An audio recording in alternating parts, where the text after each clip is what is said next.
अगर question number 4, how many terms of the AP -6 -11/2 -5 and so on are needed to give the sum -25। मतलब हमारे पास AP की terms है, first term है -6, second term है -11/2, third term है -5 और सम है, कितनी टर्म्स है कि उनका सम जो -25 हो।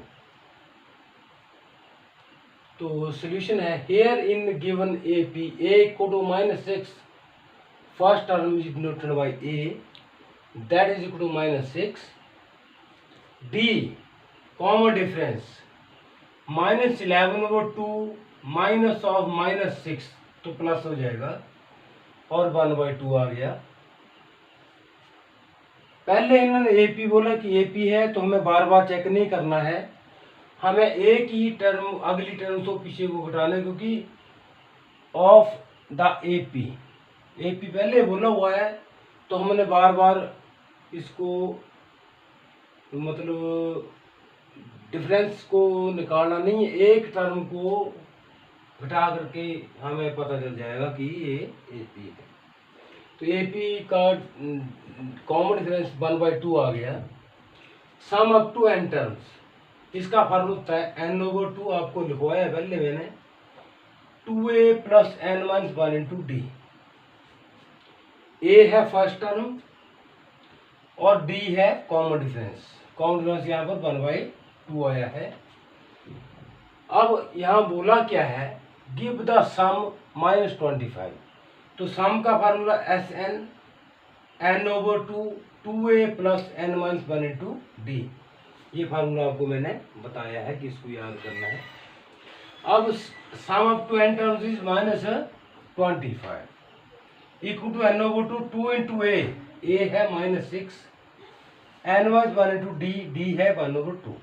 इसको थोड़ा सा सॉल्व करना है। तो -25 × n/2 -12 2 × -6 -12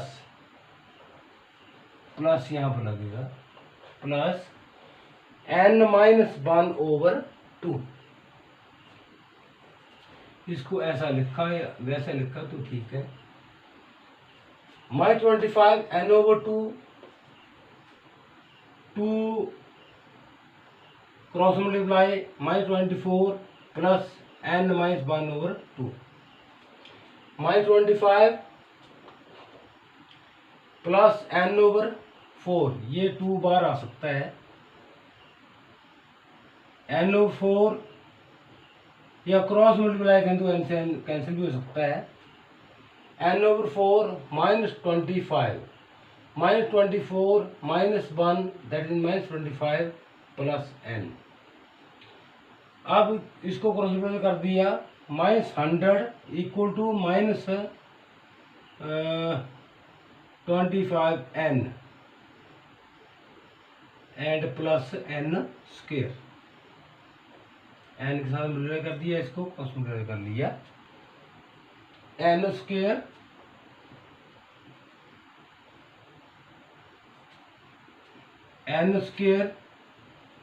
-25n प्लस 100, मतलब एक तरफ कर लिए सभी को, इक्वल टू 0।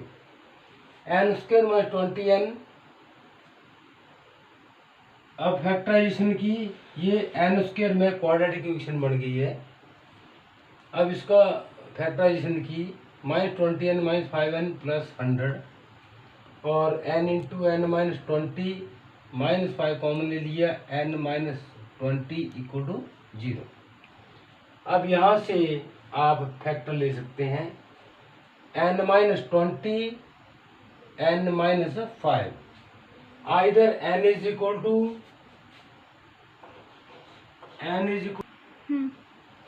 अब यहाँ पर ये दो फैक्टर बने हैं, यहाँ पर n - 20 कॉमन है, तो n - 20 कॉमन ले लिया, तो वहाँ से n-20 into n-5, either n=20 और n=5, या तो n=20 हो सकता है या n=5 हो सकता है।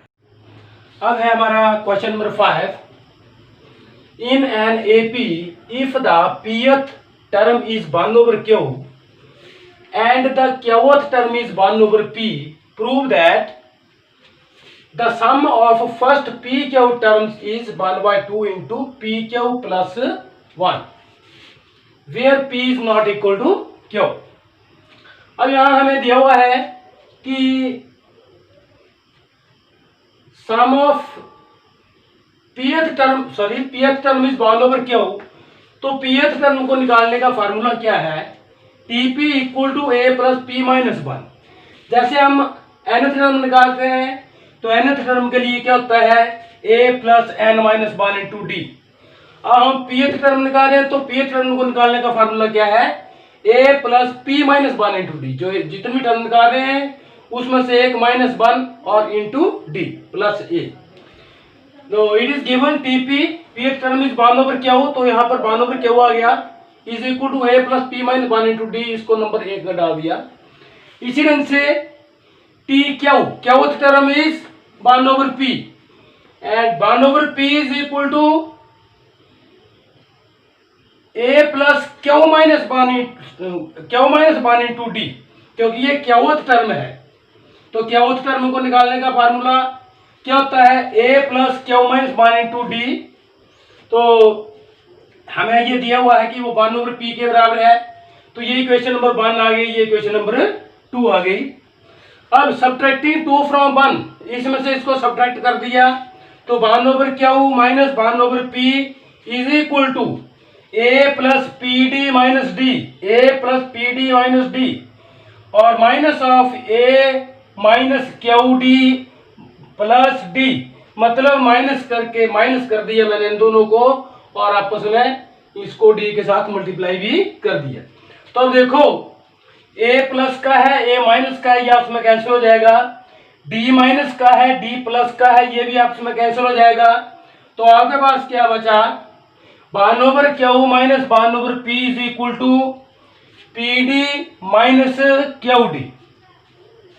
अब यहां से d हम कॉमन ले सकते हैं, यहां से d कॉमन ले लिया और इसको एलसीएम लेकर के माइनस कर दिया, तो ये p q एलसीएम आ गया, p minus q is equal to d into p minus q। अब हमने d की वैल्यू को निकालना है, तो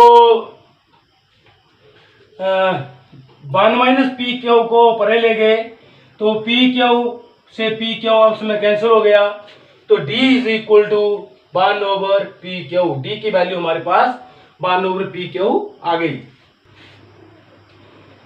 अब d की वैल्यू हमारे पास 1/p क्यू आ चुकी है। अब हमने a की वैल्यू को निकालना है, तो a की वैल्यू को निकालने के लिए हम क्या करेंगे? d की वैल्यू जो हमारे पास आई है उसको हम किसी एक इक्वेशन में, दो इक्वेशन बनी हमारे पास पहले, एक इक्वेशन नंबर 1 और एक इक्वेशन नंबर 2, तो वहां से पुट करके हम d की वैल्यू को निकालेंगे। तो मैं यहाँ पर डी की वैल्यू को इक्वेशन नंबर 1 में डाल रहा हूं। तो इक्वेशन नंबर 1 थी 1/q is equal to a plus p minus 1 into d. तो यहां पर मैंने वैल्यू पुट कर दी है डी की वैल्यू है 1/p क्यू, तो 1/q is equal to a plus, अब अंदर मल्टीप्लाई कर दिया 1/p क्यू के साथ, p/p Q minus 1/p Q, सिर्फ इसके साथ मल्टीप्लाई किया है अंदर। अब 1/q is equal to a plus 1/q, p से p कैंसिल हो गया, minus 1/p Q. This is 1/q को इधर लाए, आपस में कैंसिल हो गया, 0 बन गया, equal to a minus 1/p q. अब यहां से a को एक तरफ कर लिया तो a की वैल्यू भी हमारे पास 1/p क्यू आ चुकी है। तो दोनों वैल्यूज, a की वैल्यू भी 1/p क्यू और d की वैल्यू 1/p क्यू। हमने निकालना है sum up to p q terms.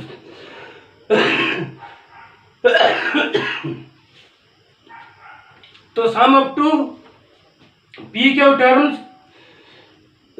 Is equal to p q over 2 n तक सम निकालना हो तो n ओवर 2 आता है, p क्यू टर्म तक निकालना है तो p क्यू ओवर 2 आएगा, इंटू 2 इंटू a की जगह पर है वैल्यू हमारे पास a की 1 over p Q plus p Q minus 1, n minus 1 होता है तो n की जगह पर क्या आ रहा है p क्यू, तो p Q minus 1 into d की वैल्यू भी हमारे पास 1 ओवर p क्यू है।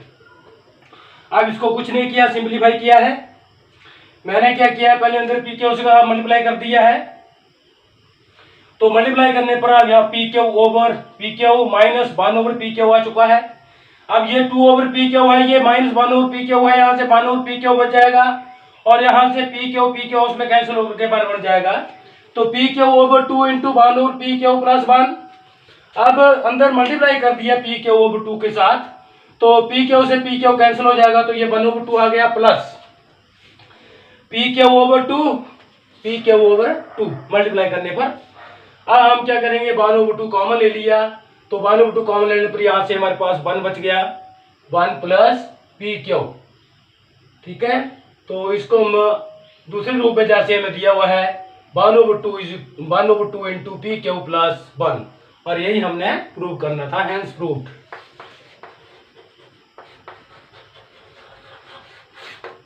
Hence proved.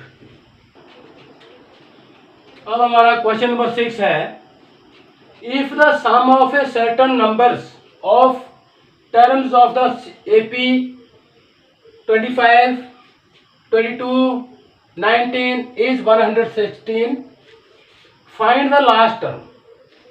हमें दिया क्या है, यहाँ पर एपी दी हुई है और सम दिया उसका 116, तो एपी में हमारे पास ए आ चुका है 25, डी आ जाएगा, इसमें से इसको माइनस करके, इसमें से इसको माइनस करके हमें ए और डी आ गया, तो हम सम का फार्मूला लगा करके एन की वैल्यू को निकाल पाएंगे। एन की वैल्यू को निकाल लेंगे कि कितनी टर्म्स हैं, और फिर उतनी टर्म को हम निकाल लेंगे, that will be the last term. तो here the given AP is this, in which A equal to 25, D equal to -3 and sum हमें दिया हुआ है SN equal to 116। अब फार्मूला लगा दिया, SN equal to N over 2, 2A plus N minus 1 into D, ये basic formula हमारा सम का। अब सम हमें दिया हुआ है SN, सम दिया है हमें 116 के बराबर, तो उसको पुट कर दिया N over 2, 2 into A है हमारे पास 25 plus N minus 1 into D है -3 के बराबर, पुट कर दिया और इसको सॉल्व कर लिया। N over 2 ये 50 बन गया, प्लस 3 माइनस 3N प्लस 3, -3 से यहाँ पर मल्टीप्लाई हो गया, तो ये हमारे पास इक्वेशन बनी है।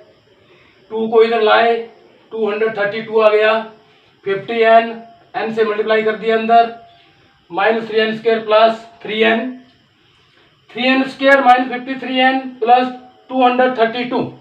अब इसके हमने फैक्टर बनाने हैं, तो फैक्टर बनते हैं 3N square minus 24N minus 29N plus 232 equal to 0।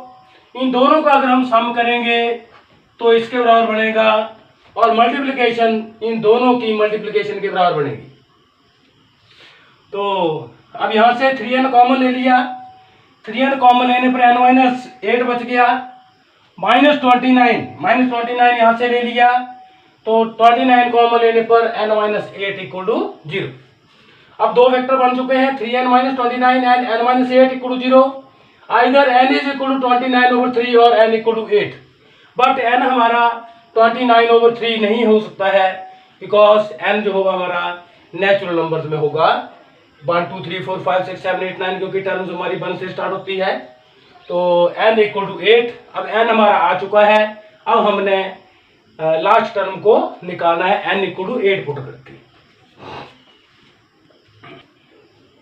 अब T8 n इक्वल टू 8 आ गया है, तो 8th term equal to a plus 8 minus 1 into d, तो d है -3 के बराबर, a है 25 के बराबर, 25 माइनस यहाँ पर 7 बच जाएगा, 7 minus 3 that is -21 and 25 minus 21 that is 4, therefore last term is 4। अब क्वेश्चन नंबर 7 है, find the sum of n terms of an AP whose kth term is 5k plus 1। हमें kth टर्म दी हुई है, तो हमने sum up to n term तो निकालना है। टी के kth term is 5k plus 1। इसका मीनिंग ये है कि अब अगर हमने टी मतलब ए टर्म ए निकालना है तो हम t1 पुट कर देंगे, दैट मीन्स फर्स्ट टर्म। ये kth टर्म है, फर्स्ट टर्म को पुट करने के लिए हम फर्स्ट 1 पुट कर दिया जाएगा। तो 5 into 1 plus 1 that is 5 plus 1 that is 6। और t2 टर्म नंबर 2 k की जगह 2 आ जाएगा। 10 प्लस 1 दैट इज 11। तो पहली टर्म 6 आ चुकी है, दूसरी टर्म 11 आ चुकी है। अब a हमारे पास आ चुका है 6। अब d हमने निकालना है, तो d क्या करेंगे 11 minus 6। Term number 2 minus term number 1 that is equal to 11 minus 6 that is 5। अब a और d हमारे पास दोनों चीजें आ चुकी हैं, a भी आ चुका है, d भी आ चुका है। अब सम टू n टर्म्स निकालना है हमने, तो sum to n term is n over 2 2 into a की जगह पर 6 है, तो 2 into 6 plus n minus 1 into d की जगह पर 5 है। अब अंदर मल्टीप्लाई किया है, दैट इज 6, ये 12 बन गया, ये 5n माइनस 5 और 12 में से 5 चले गए तो 7 रह गया, 5n प्लस 7 n ओवर 2। तो हमारी जो nth टर्म है that is n over 2 5n plus 7।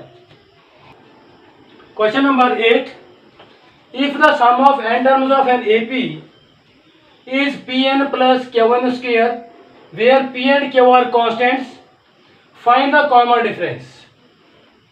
ठीक है, तो हमें Sn दिया हुआ है, sum up to n terms, Sn equal to Pn plus Qn square. और हमने सम अप टू मतलब फर्स्ट टर्म निकालनी है, तो S1 मतलब sum up to first term, वो फर्स्ट टर्म निकलेगी। T1 equal to S1 sum up to first term is equal to P into 1 plus Q into 1 का square equal to P plus Q।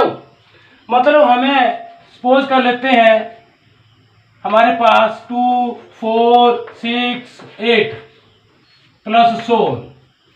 जब हमने S1 निकाला तो sum up to first term, पहली term तक sum, तो वो हमारे पास पहली टर्म ही आएगी। फिर हमने S2 निकाला तो sum up to 2 terms, 2 plus 4। ठीक है, तो यहाँ S1 जो है that is the first term, P plus Q आ चुका है। अब सम अप टू 2 टर्म्स मतलब पहली टर्म और दूसरी टर्म का सम, तो T1 plus T2 equal to S2 that is equal to जहां जहां n है वहां 2 आ जाए, that is equal to 2P plus 4Q। अब हमारे पास sum up to first term and sum up to second term आ चुका है। मतलब पहले आया हमारे पास T1, दूसरी बार आया T1 plus T2 sum up to 2 terms, यहां तक जब सम लिया हमने।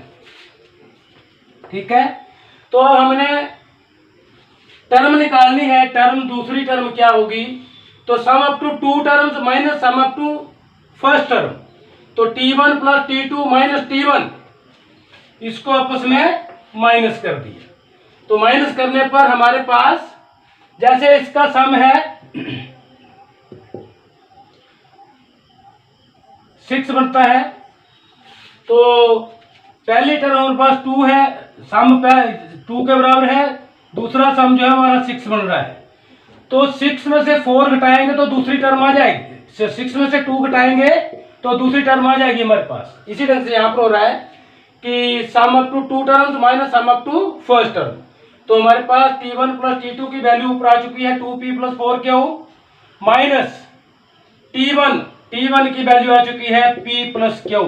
तो माइनस करेंगे तो यहाँ दोनों जगह माइनस का निशान आ जाएगा, ये आपस में काट करके P से P कट गया तो P बच गया, 4Q में से Q कैंसिल हो गया तो 3Q बच गया।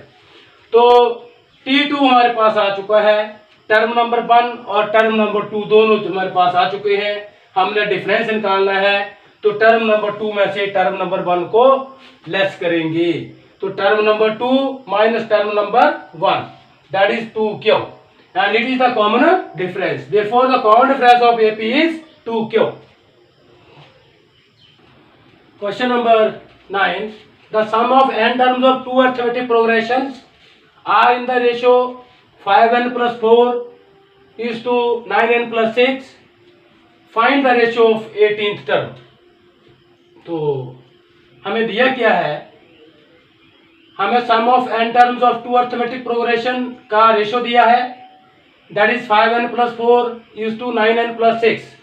हमने 18th रेशियो फर्स्ट टर्म की और second term, first arithmetic progression की और सेकंड अरिथमेटिक प्रोग्रेशन की रेशियो को, 18th टर्म की रेशियो को निकालना है।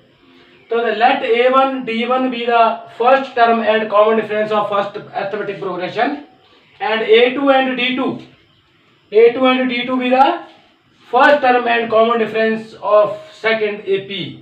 देन मतलब फर्स्ट ap की फर्स्ट टर्म को a1 मान लिया और कॉमन डिफरेंस को d1 मान लिया। सेकंड ap जो है उसके फर्स्ट टर्म को a2 मान लिया एंड कॉमन डिफरेंस को d2 मान लिया।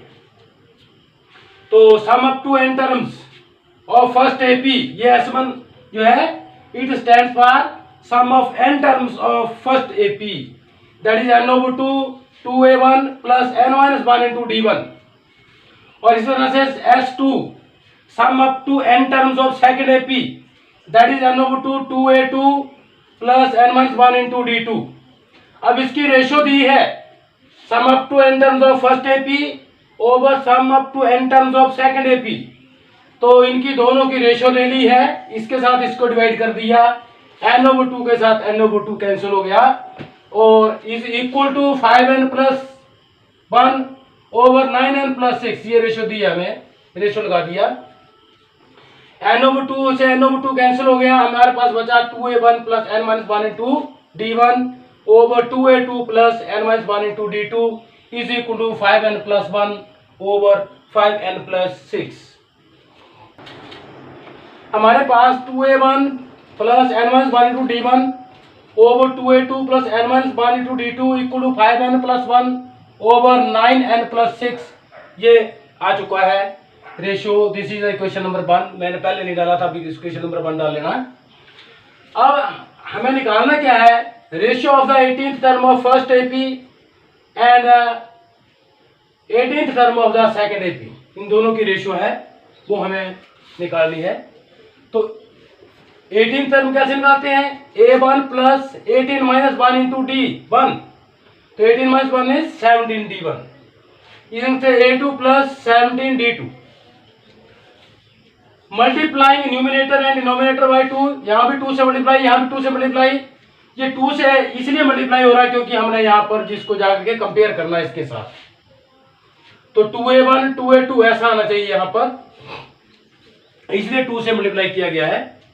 18th term of first AP over 18th term of second AP that is equal to 2 से मल्टीप्लाई कर दिया 2a1 plus 34 d1 2a2 plus 34 d2। इसको इक्वेशन नंबर 2 डाल दिया। कंपेयरिंग 1 एंड 2, इक्वेशन नंबर 1 और इक्वेशन नंबर 2 को कंपेयर करना है। तो कंपेयर करने पर हमारे पास 1 क्या आया, n-1 इज इक्वल टू 34 या n-1 into d1 equal to 34 d1, n-1 into d1 equal to 34 d1, that means n-1 equal to 34, n-1 equal to 34, n equal to 35। Put n equal to 35 in equation number 1।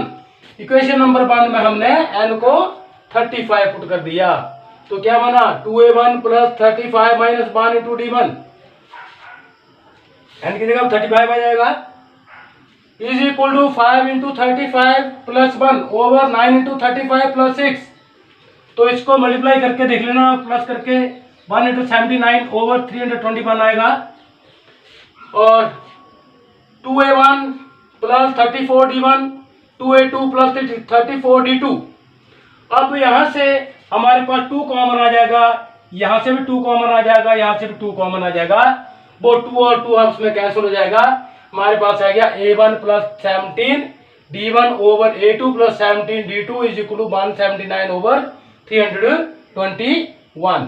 That means ratio of the 18th term, ये 18th term कैसे लिखते हैं, a1 plus 17 d1 a2 plus 18 minus 1 17 d2। तो ये 18th term of first AP over 18th term of second AP, the ratio is 179 over 321.